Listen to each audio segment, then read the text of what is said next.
There is a moment, frozen in the amber of absolute trauma, when a mother's universe contracts to a single, silent scream. It's not preceded by fanfare. It's heralded by a mundane, metallic click-snick, the sound of a handcuffs ratchet locking into place. On October 27, 2007, in the tidy living room of her colonial home on Sycamore Lane, Diane Peterson's world did not end with bang, but with that precise, bureaucratic click. One moment.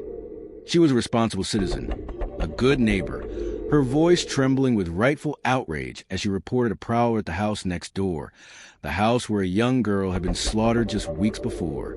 The next, under the stark, swirling glow of red and blue police lights, she saw the curve of the suspect's jaw, the way his hair curled over his ear, the small, childhood scar on his temple from a long-forgotten bicycle fall. The prowler, the monster, the Mapleton Mauler, was her son, her Jason. The air left her lungs in a volous rush. The cordless phone slipped from her numb fingers, cracking the perfect polish of her manicured thumbnail. All Sergeant Mark Thorne, a man who had chased phantoms for 6 relentless weeks, saw was a dawning horror on Diane's face, a mirror shattering in slow motion, and he knew, with a detective's cold certainty and a human being's profound sorrow, that the case was over. But the mystery, the terrible, aching why, was only beginning. This is not just a story of a crime. It's a story of a facade, the pristine picture of suburban life, and the hidden fault lines that run beneath its carefully manicured surface. It's about the evidence we ignore, the truths we bury, and the terrifying reality that sometimes the person you think you know best is a complete stranger. To understand the shockwave, you must first understand the still water into which the stone was dropped.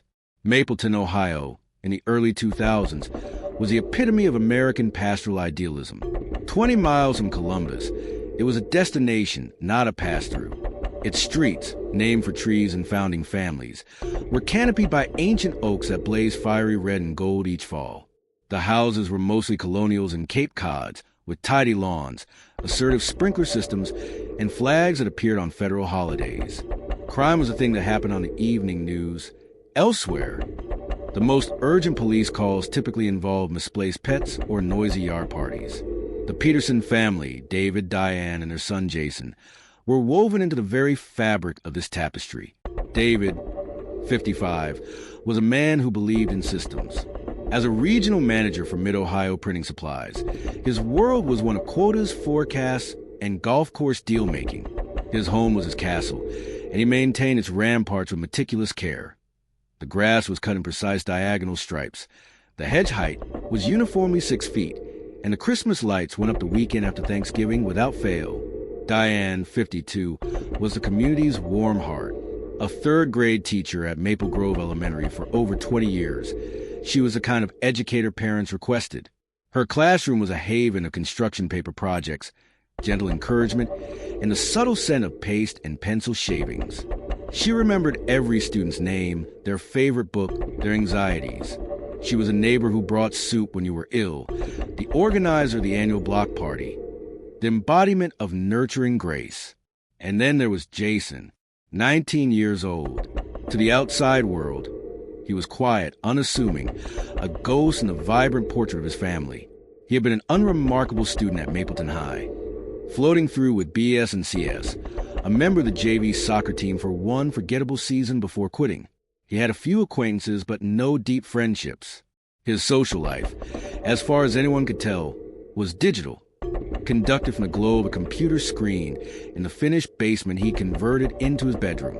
After graduating, he enrolled part-time at Franklin County Community College, taking generic business courses. His parents described him as a late bloomer and a homebody. To others, he was simply invisible. Next door at 214 Sycamore Lane lived a living embodiment of Mapleton's promise, the Wagner family. Richard and Linda, both successful CPAs, and their daughter, Chloe. At 17, Chloe Wagner was the town's golden girl, not in a cliched, homecoming queen way, but in a luminous, driven way. She was captain of the debate team, her arguments sharp and compassionate. She was first chair violin in the regional youth orchestra, her music floating from her bedroom window on practice evenings. She worked weekends at the Sweet Scoop ice cream parlor, saving for college. She had a smile that seemed to generate its own light and a kindness that made her teachers beam with pride. She represented the future, a bright, uncomplicated, achievable future.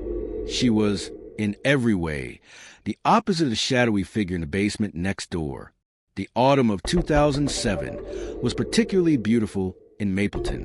The air was crisp, carrying the smell of wood smoke and fallen leaves. On Saturday, October 27th, Richard and Linda Wagner left for a weekend accounting conference in Cleveland. Chloe, immersed in studying for an upcoming AP calculus exam, chose to stay home. She promised her parents she'd lock up tight, and they, in a community where doors were often left unlocked, trusted her completely. That evening, Diane Peterson saw Chloe's bedroom light on as she took out the recycling. She gave a little wave, but Chloe, head buried in a textbook, didn't see her. Jason was in the basement, as usual. David was watching a football game. It was a snapshot of normalcy. At 10:47 p.m., Chloe texted her boyfriend, Ryan Miller, asterisk, "Calc is trying to kill me. Talk tomorrow? XX." Asterisk, he responded with a heart emoji. It was the last communication anyone had with her. The first dissonant note sounded the next morning. Diane, a creature of habit, was sipping her morning coffee by the kitchen window. She noticed the Wagner's garage door was still raised. Odd. Linda was a stickler for closing it. The Sunday newspaper lay, untouched, in a blue plastic bag on the driveway. A slow, cold trickle of unease began to descend down Diane's spine. She called Linda's cell. It went straight to voicemail. She called the home line.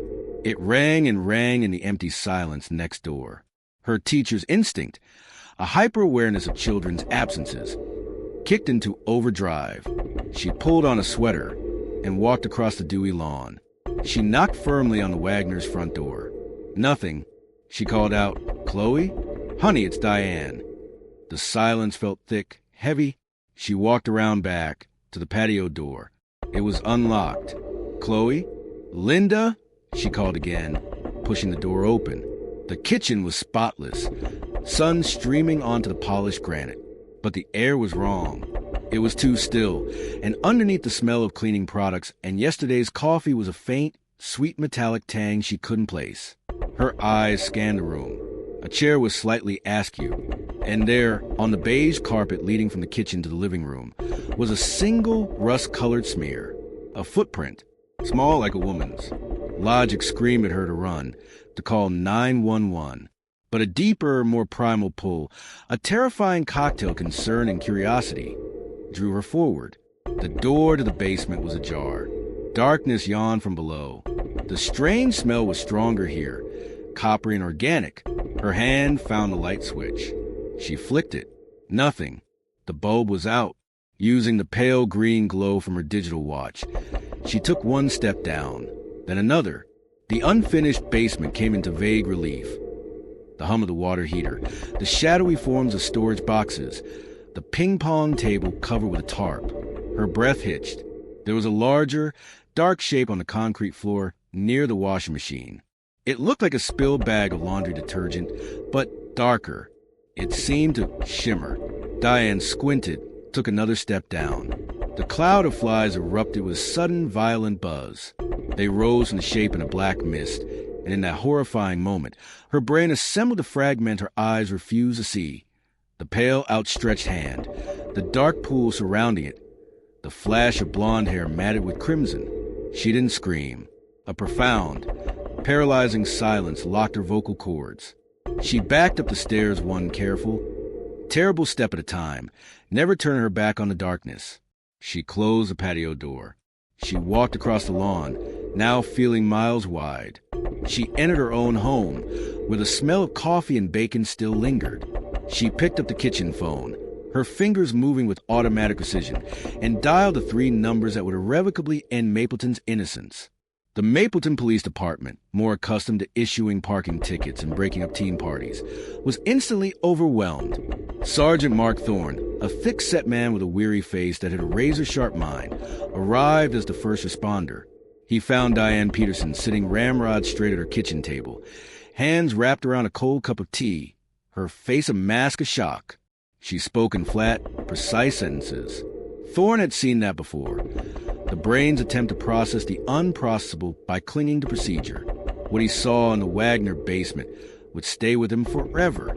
Chloe Wagner lay on her back, her eyes open, staring at the ceiling joists. The sheer volume of violence was shocking. The initial wound, the medical examiner would later confirm, was a single, deep, professional-grade stab to the heart, likely causing near-instant death. But it was the subsequent 34 wounds that spoke of a rage so profound it defied comprehension. They were wild, deep, and inflicted with terrifying force, long after life had left the body. The scene was a paradox. It was both chaotic and controlled. The back door lock showed no signs of forced entry. The killer had either been let in, used a key, or known about the spare rock under the azalea bush, which the Wagners, in their trust, had shown the Petersons years prior. The basement light bulb had been deliberately unscrewed. Chloe's wallet, with $40 in it, lay on the kitchen counter. Her mother's jewelry box upstairs was undisturbed.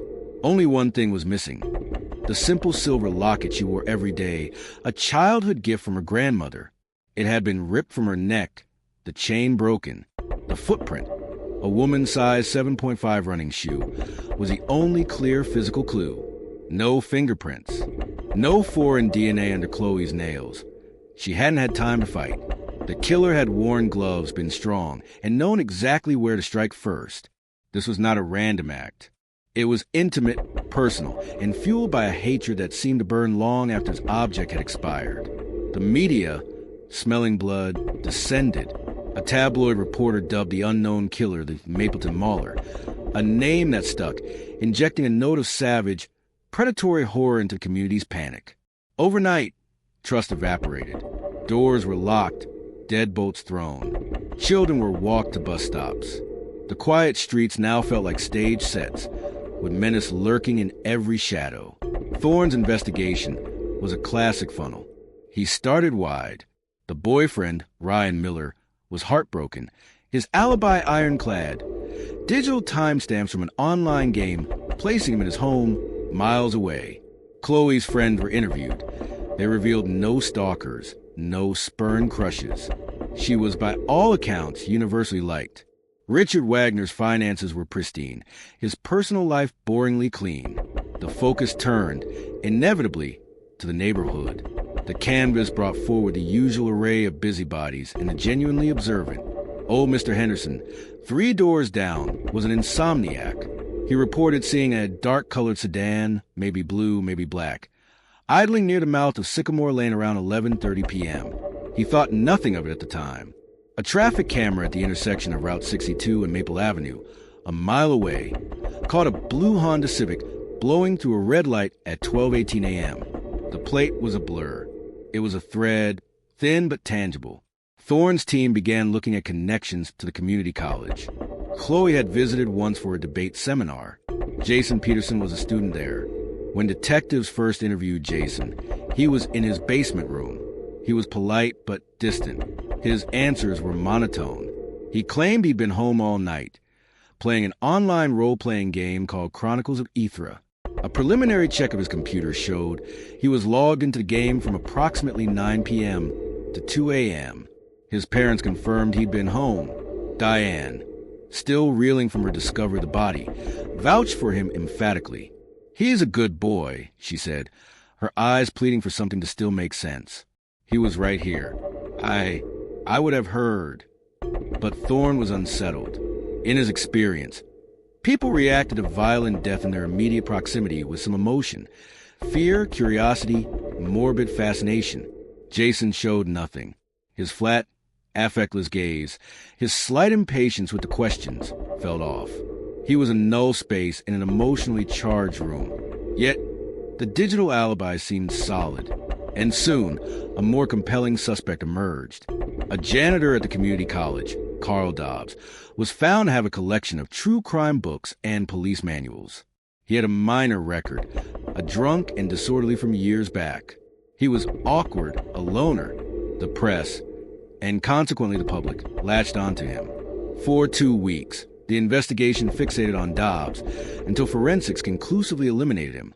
His shoe size was 11. His alibi for night, while sad, watching wrestling tapes alone, was corroborated by a time-stamped pizza delivery. The case stagnated. The blue Civic vanished. The fear in Mapleton curdled into a constant, low-grade dread. On the night of December 5th, the maulers struck again. This time, 8 miles east in the township of Briarwood, in a modest apartment complex popular with young adults. Caitlin Reed, a 21-year-old waitress and nursing student, was found by a roommate. The scene was a brutal echo. A single, precise killing stab, followed by a savage post-mortem assault. No sign of sexual assault.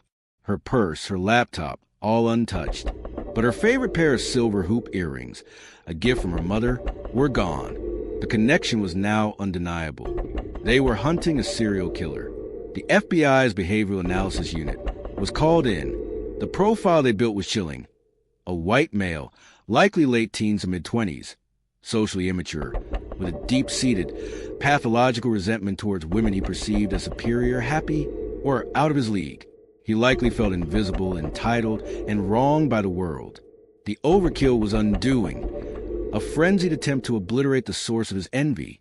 The taking of personal, sentimental trophies was about reliving the act and exerting ongoing ownership. He was organized enough to plan entry and control the victim quickly, but disorganized in the explosive release of rage afterwards. Sergeant Thorne, now co-leading with FBI agent Nicole Vega, had 2 scenes to link. Caitlin's life was dissected. She was sunny, hard-working, ambitious. Her world seemed to have no overlap with Chloe Wagner's. But the thread, when found, was gossamer thin and pointed like an arrow. Caitlin had, for about a month, 6 months prior, attended a weekend study group in the library of Franklin County Community College. Jason Peterson was a student there. It was a campus of 10,000 people. It was nothing, and it was everything. Thorne obtained a warrant for Jason's blue Honda Civic. The car had been detailed to within an inch of its life. The floors were spotless, the surfaces gleaming. But in the seam of the trunk's spare tire well, a forensic technician, using a vacuum with a micron filter, found a single clinging fiber. It was a unique shade of turquoise blue polyester blend. Caitlin Reed's apartment had a turquoise throw blanket on her living room couch. The fiber was sent for comparison. The results would take time. The tension was a live wire. The psychological toll on the Peterson household was immense, though silent. Diane moved through her days like a ghost. She jumped at every siren, scanned every news report with a desperate hunger for resolution and a terror of what it might reveal. David buried himself in work, the parameters of his professional life a comforting cage. They stopped talking about the case, about the fear. They orbited each other in their perfect house. Their conversations reduced to logistics. Did you pay the cable bill? The gutter guys are coming Thursday. Jason became quieter, if that was possible. He spent even more time in the basement. Diane would sometimes pause at the top of the stairs, listening to the rapid clack of his keyboard, the occasional murmur into his gaming headset. It was a sound of normalcy, and she clung to it. The alternative, to look at her son and see anything other than her quiet, awkward boy, was unthinkable. It was a cognitive dissonance, so powerful it created a kind of mental blind spot. Meanwhile, Thorne and Vega had Jason under discreet surveillance.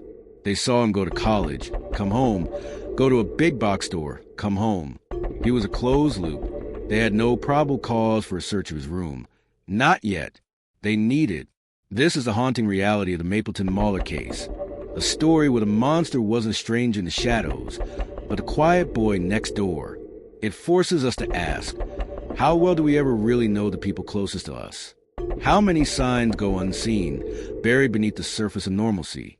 If you're chilled by this story, if you find yourself questioning the facades around you, then you need to go deeper. This is exactly what we do here on Behind the Crime Files.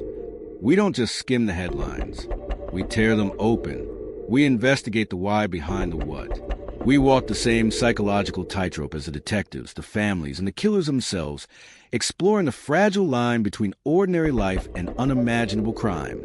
So if you want more deep dive narratives that put you inside the investigation, Psychological breakdowns of the most disturbing criminal minds.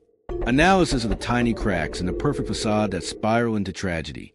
Stories that stay with you long after the video ends. Then hit that subscribe button and ring the notification bell. Don't miss a single file. Every week, we open a new case, and we'd love for you to join the investigation. Let us know in the comments below. What was the most unsettling part of this case for you? Was it Jason's hidden journal, his mother's realization, or the sheer normalcy he hid behind? And if you have a case that haunts you, that you want us to profile, tell us. This channel is built on your curiosity. Subscribe now to Behind the Crime Files, because the truth is never just black and white. It's hiding in the details. Let's find it together. Behind the Crime Files.